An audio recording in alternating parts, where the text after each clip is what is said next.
प्यारे बच्चों, हिंदी की व्याकरण कक्षा में एक बार फिर से आपका स्वागत है। जैसा कि आप जानते हैं, आज हम अपना पठित गद्यांश का अभ्यास करेंगे।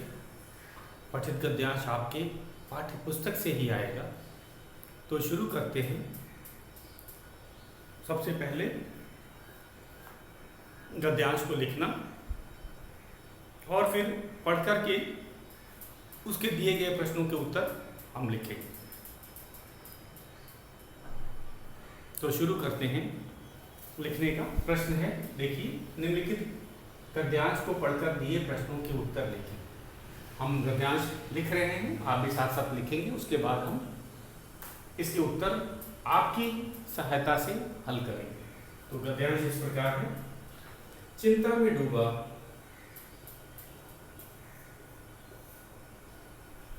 चिंता में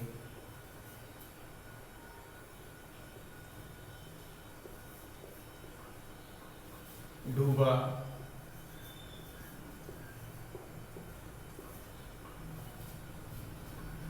उदास चेहरा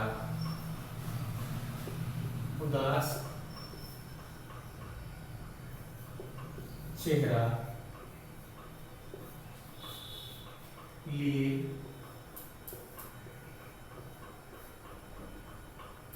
बेटा सीधा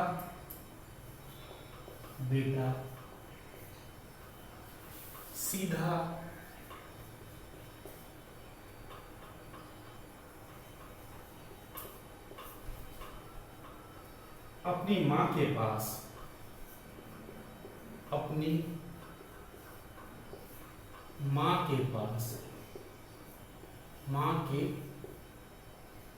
पास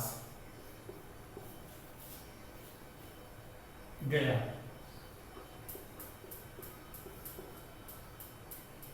और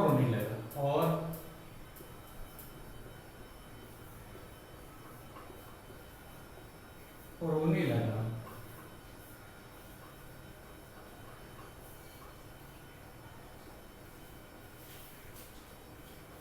माँ ने पुत्र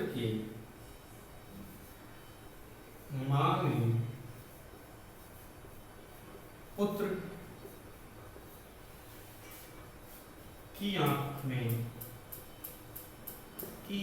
में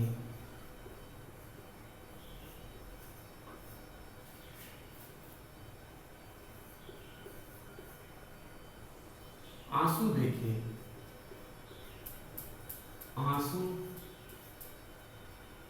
देखे तो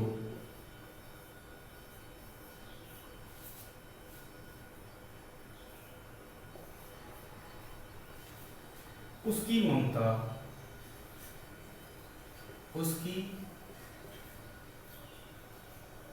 ममता उमड़ पड़ी।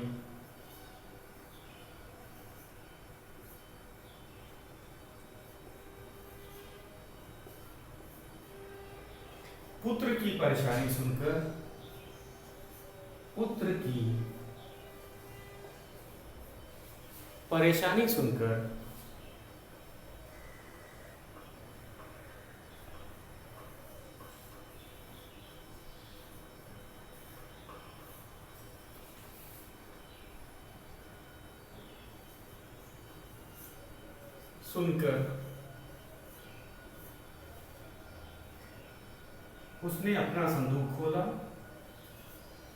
उसने अपना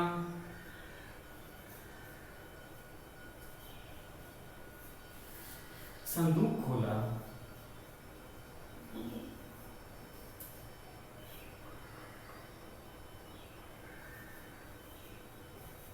खोला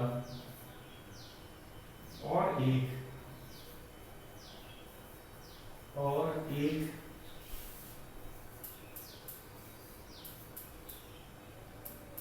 अशर्फी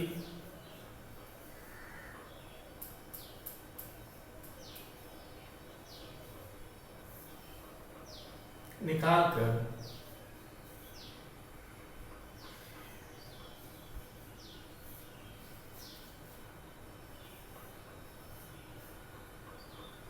उसके हाथ पर रख दी।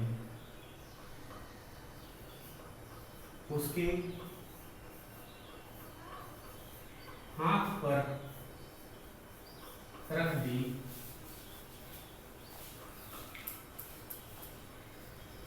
तो बच्चों सबसे पहले हम गद्यांश लिख रहे हैं, आप भी साथ साथ इसे नोट करते जाइए और इसी में से प्रश्न आएंगे। बच्चे कहाँ गलती करते हैं, वे जो दिया गया गद्यांश है उसको एक तो पहले पढ़ते नहीं है कि ये तो हमारे पाठ का है, पढ़ने की कोई आवश्यकता नहीं, ये गलती है। दूसरा, उत्तर जो है पूरे पाठ में से दे देते हैं। आपको उत्तर जो है दिए गए गद्यांश में से ही देना है, पूरे पाठ में से नहीं। आप मान के चलें कि इसी में से सभी उत्तर हैं, आपको पूरे पाठ में से उत्तर देने की कोई आवश्यकता नहीं। तो इसे आपने नोट कर लिया है, मैं मिटा देता हूँ।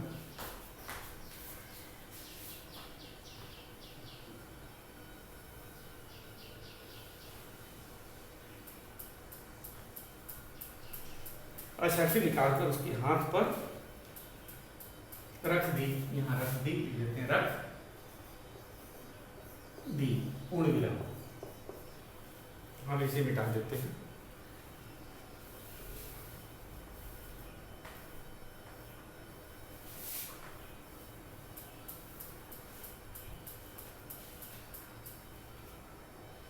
रात को पिता ने पूछा, रात को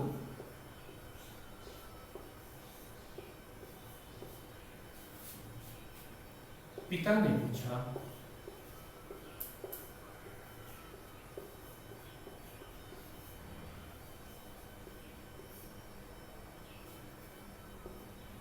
आज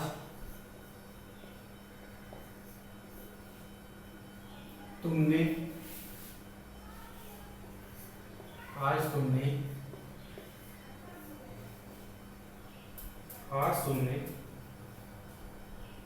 क्या कमाया, क्या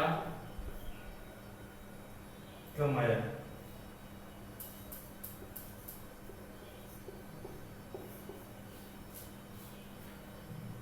प्रश्नवाचक चिन्ह है। पुत्र ने जेब से, पुत्र ने जेब से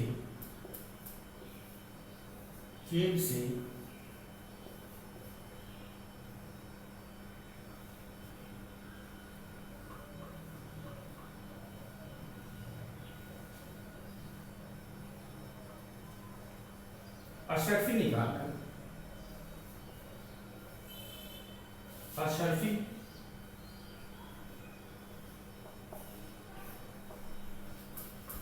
निकालकर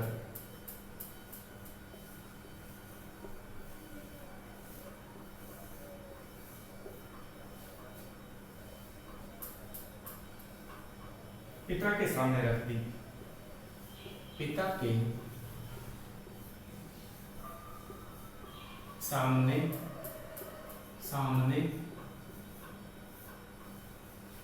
रख दी। रात को रख दी, उसके बाद है पिता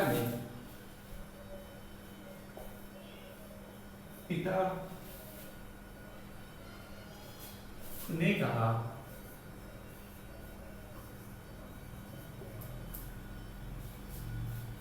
जाओ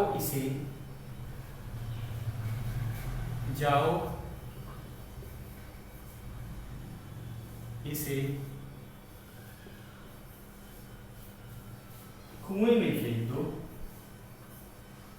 कुएं में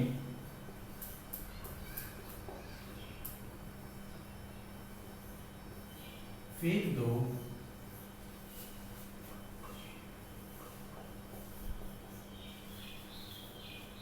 लड़के ने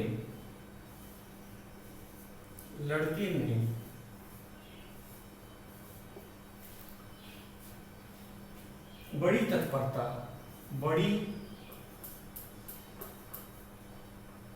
तत्परता से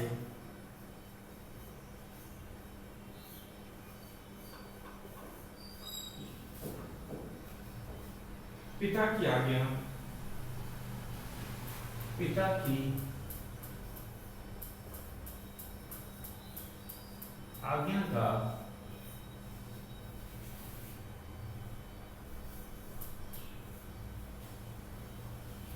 पालन किया।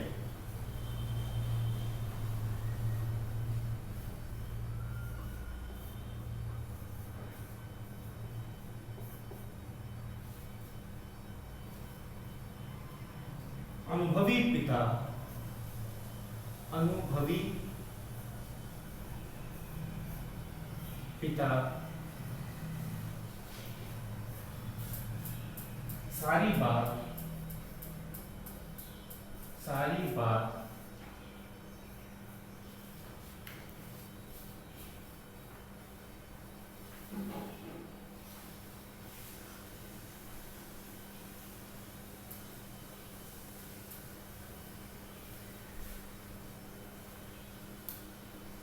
समझ गया।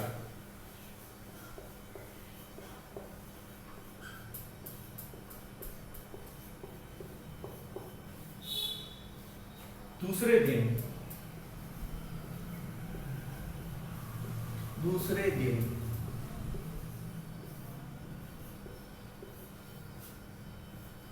उसने अपनी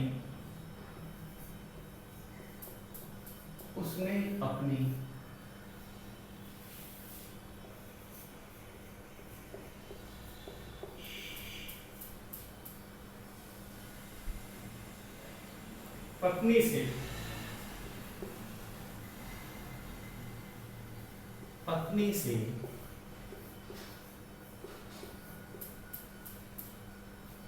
पुत्र को अशर्फी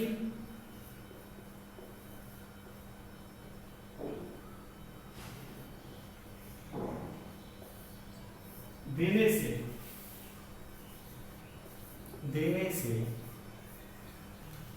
इसको मिटा देते हैं। ये अंतिम वाक्य था। देने से मना कर दिया, देने से मना कर दिया। तो ये था हमारा गद्यांश, पठित गद्यांश, क्योंकि पाठ से आ रहा है इसीलिए हम इसे पठित गद्यांश कह रहे हैं। तो जैसा कि मैंने आपको बताया था, पठित हो या अपठित, आपने पहले पढ़ा है। पठित गद्यांश को भी अगर आपने पढ़ा है तो पहले पढ़ा है, तो इसको फिर से हमें 3 बार पढ़ना है। तो मैं आपको एक बार पढ़ लेता हूँ, आपके लिए मैं पढ़ के सुना देता हूँ। चिंता में डूबा उदास चेहरा लिए बेटा सीधा अपने माँ के पास गया और रोने लगा। माँ ने पुत्र की आंख में आंसू देखे तो उसकी ममता उमड़ पड़ी। पुत्र की परेशानी सुनकर उसने अपना संदूक खोला और अशर्फी निकालकर उसके हाथ पर रख दी। रात को पिता ने पूछा, आज तुमने क्या कमाया? पुत्र ने जेब से अशर्फी निकालकर पिता के सामने रख दी। पिता ने कहा, जाओ इसे कुएं में फेंक दो। लड़के ने बड़ी तत्परता से पिता की आज्ञा का पालन किया। अनुभवी पिता सारी बात समझ गया। दूसरे दिन उसने अपनी पत्नी से पुत्र को अशर्फी देने से मना कर दिया। तो ये था हमारा गद्यांश। एक बार दूसरी बार फिर से पढ़ लेते हैं।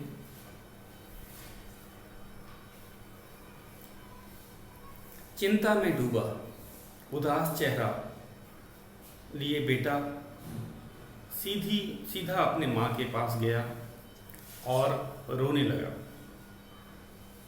माँ ने पुत्र की आंख में आंसू देखे तो ममता उमड़ पड़ी। पुत्र की परेशानी सुनकर माँ ने अपना संदूक खोला और एक अशर्फी निकालकर उसके हाथ पर रख दी। रात को पिता ने पूछा, आज तुमने क्या कमाया? पुत्र ने जेब से अशर्फी निकालकर पिता के सामने रखा। पिता ने कहा, जाओ इसे कुएं में फेंक दो। लड़के ने बड़ी तत्परता से पिता की आज्ञा का पालन किया।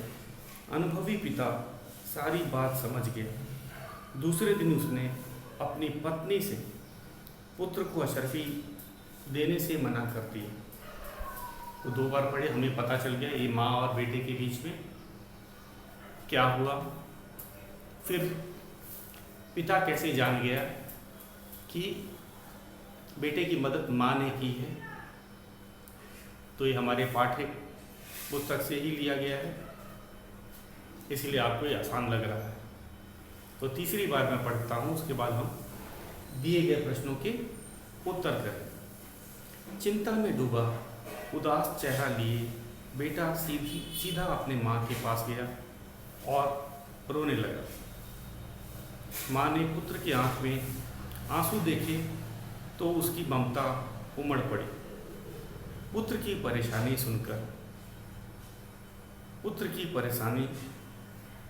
सुनकर उसने अपना संदूक खोला और एक अशर्फी निकालकर उसके हाथ पर रख दी। रात को पिता ने पूछा, आज तुमने क्या कमाया? पुत्र ने जेब से अशर्फी निकालकर पिता के सामने रखी। पिता ने कहा, जाओ इसे कुएं में फेंक दो। लड़के ने बड़ी तत्परता से पिता की आज्ञा का पालन किया। अनुभवी पिता सारी बात समझ गया। दूसरे दिन उसने अपनी पत्नी से पुत्र को अशर्फी देने से मना कर दिया। तो जो ये था हमारा पठित गद्यांश। अब हम चलते हैं दिए प्रश्न उत्तर को करने। पहला प्रश्न हम लिखेंगे। तो हमारा पहला प्रश्न है, इसे आप साथ साथ लिखेंगे और मेरे से पहले करने का प्रयास करें, और उसके बाद आप मेरे उत्तर से मिला के देख सकते हैं कि आपने सही लिखा है। तो ये तरीका है, मैं प्रश्न लिख रहा हूँ, आप उसका उत्तर मेरे से पहले लिखने का प्रयास करें। प्रश्न 1,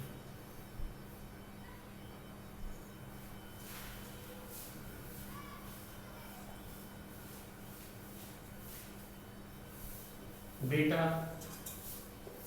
मदद के लिए किसके पास गया? किसके पास गया?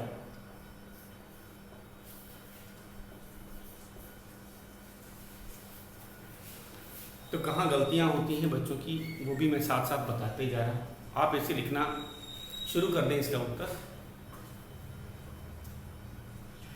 तो कुछ बच्चे एक शब्द में उत्तर देना चाहते हैं, ये गलत है। इसका उत्तर हम एक वाक्य में देंगे, न कि एक शब्द में देंगे। प्रश्न क्या है? बेटा मदद के लिए किसके पास गया?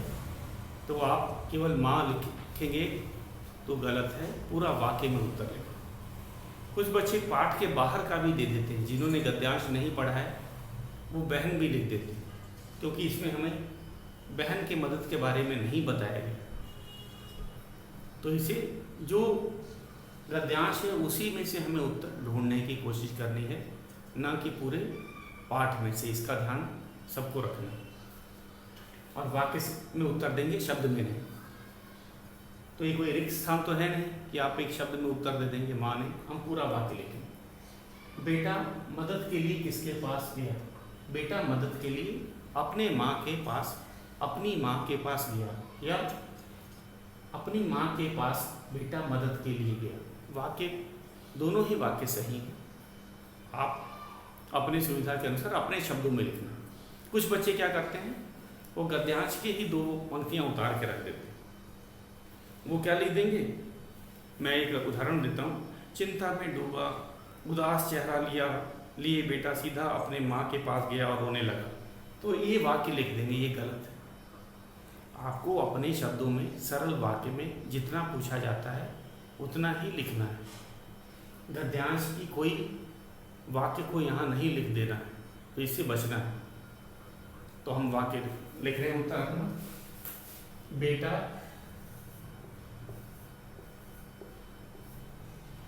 मदद के लिए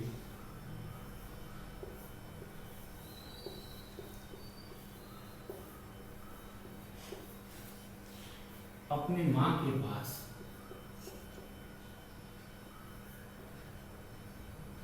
अपनी माँ के पास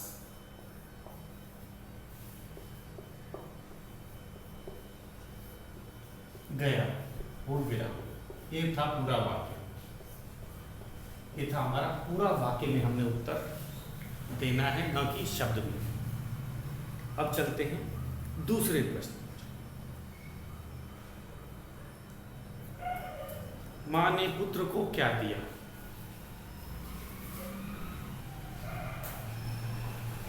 माँ ने पुत्र को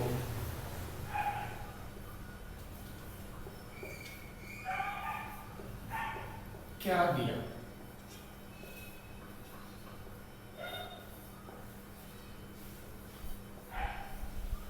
इसमें भी कुछ बच्चे अशर्फी लिख देते हैं, एक अशर्फी। ये भी गलत है, हम वाक्य में लिखेंगे। शब्द वाले प्रश्न कैसे हैं वो भी मैं आपको करवाऊंगा, लेकिन इस समय हम वाक्य में उत्तर लिख रहे हैं। ऐसे प्रश्नों के उत्तर वाक्य में दिए जाएंगे, न कि शब्द में। माँ ने पुत्र को क्या दिया? माँ ने पुत्र को एक अशर्फी दी, ऐसे करके लिखें। माँ ने पुत्र को एक अशर्फी दी, तो जितना पूछा जाएगा उतना है। कुछ बच्चे पूरा वाक्य लिखने लगते हैं कि परेशानी सुनकर माँ ने संदूक खोला, फिर उसमें से एक अशर्फी निकाल के हाथ पे रख दी। ऐसे नहीं, हमें अपने शब्द में, अपने वाक्य में लिखना है। तो लिखेंगे माँ ने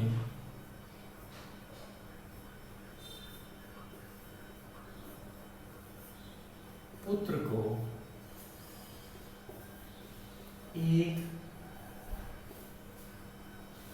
अशर्फी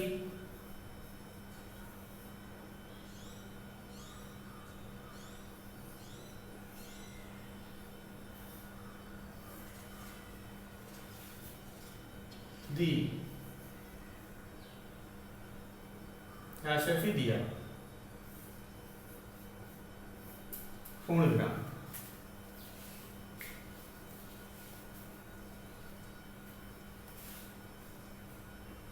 तीसरे प्रश्न पे चलते हैं।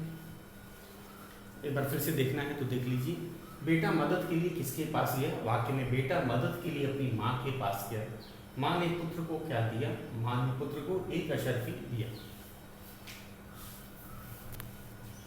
प्रश्न 3,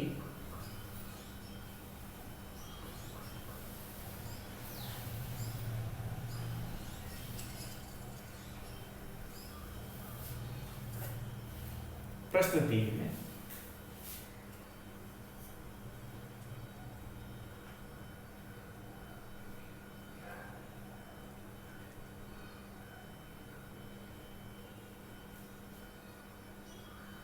अनुभवी पिता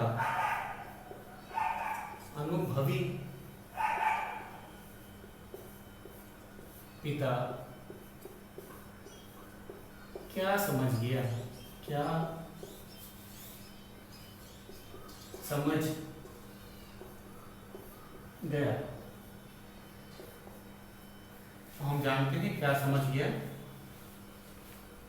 जब पुत्र ने अपने कमाए धन को आसानी से कुएं में फेंक दिया तो पिता समझ गया कि यह मेरे पुत्र की कमाई नहीं है। अनुभवी पिता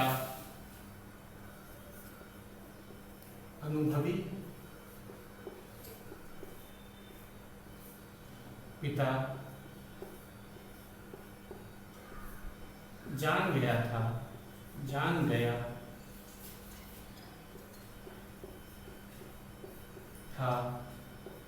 कि पुत्र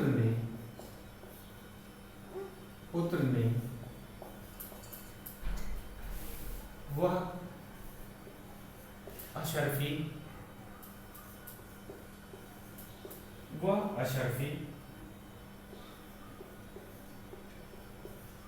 अपने माँ से लिया था। तो ये था हमारा और भी प्रश्न किस तरह से आ सकते हैं, जैसे शब्दों में भी बच्चे लिखना चाहते हैं तो जो व्याकरण के संबंधित प्रश्न हैं, जैसे लिंग बदलो, लिंग बदलें,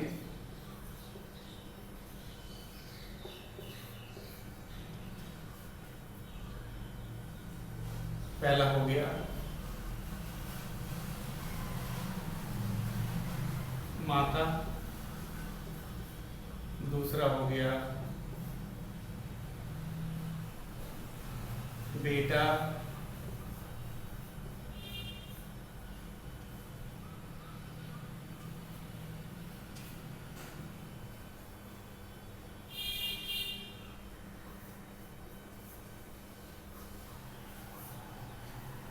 पुत्र।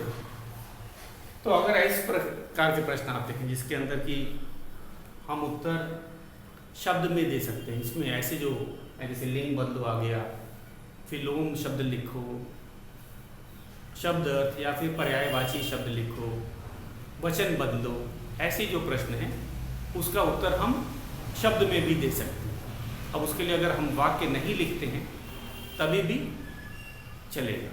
तो इसमें हमें लिंग बदलना है, शब्द दिए गए हैं, पहला वाला है माता, तो माता का क्या लिखेंगे, माता का पिता। लिंग बदलना है।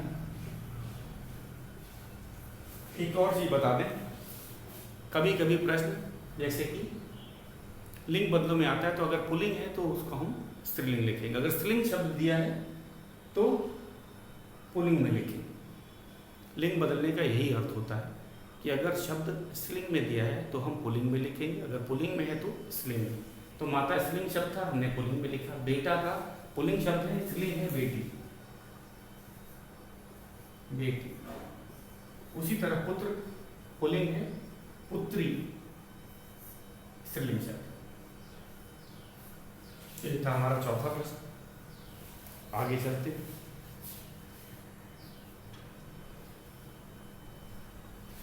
हमारा पांचवा प्रश्न है, आपने इसे नोट कर लिया है। अब हम पांचवें प्रश्न में चलते हैं।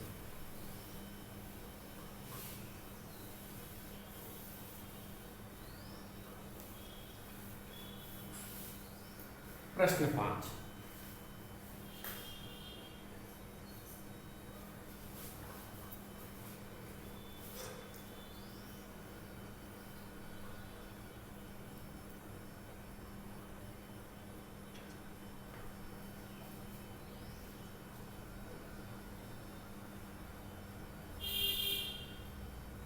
पांचवा प्रश्न है, यह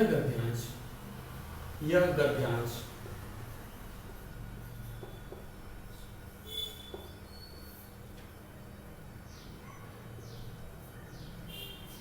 हमारे किस पाठ से लिया गया है, किस पाठ से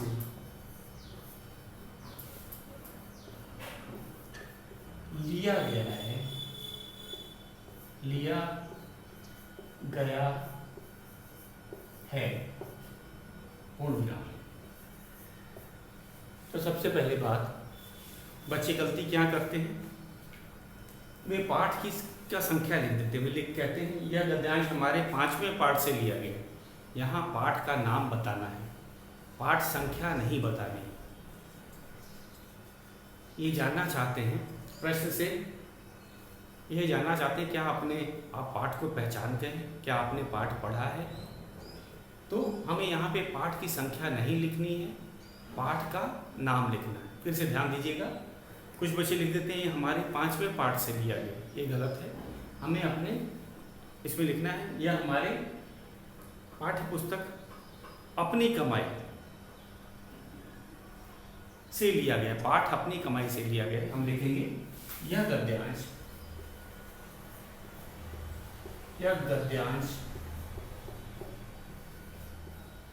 हमारे पाठ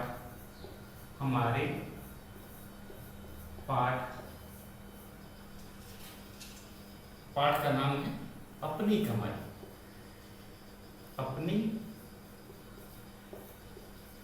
कमाई से लिया गया, से लिया गया है, पूर्ण विराम। तो पाठ की संख्या नहीं लिखेंगे, पाठ का नाम लिखेंगे। तो इसी तरह हम अपना अभ्यास जारी रखेंगे। आज के लिए बस इतना ही।